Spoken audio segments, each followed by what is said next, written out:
Қайырлы күн достар, бүгін қаймақ қосып жасалатын жеміс-жидекті пирог рецептін ұсынамын. Видеоны соңына дейін көріп, лайк басып пікір қалдыруды ұмытпаңыздар достар.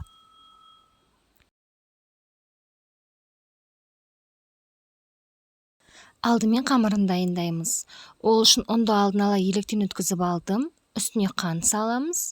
Содан соң сары май, кішкене тұз салып миксермен жақсылап араластырамыз.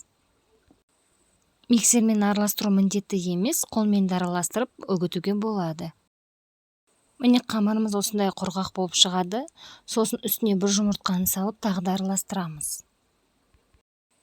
Енді қамырымызды жақсылап араластырып, біріктіріп қамыр илейміз.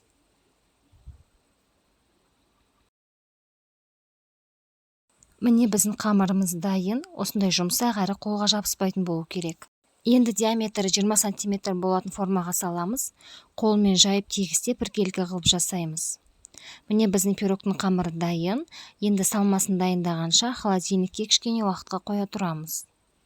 Енді салмасын дайындаймыз. Ыдысқа 20% қаймақты саламыз. Үстіне қант, содан кейін крахмалды саламыз, електен өткізіп. Бір жұмыртқаны салып миксермен тағы да жақсылап араластырамыз.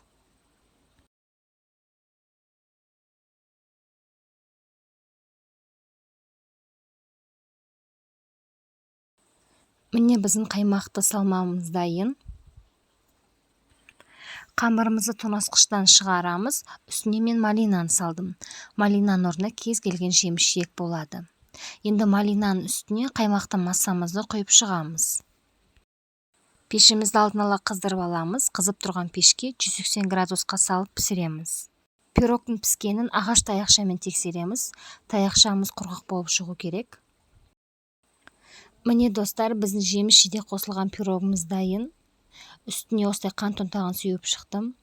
Қазіргі жаз мезгілінде малинаның орнына кез келген жеміс-жидекті қосып отбасыларыңызды қуантыңыздар достар. Өте дәмді әрі керемет болып шығады. Сіздермен болған айғаным. Сау болыңыздар достар.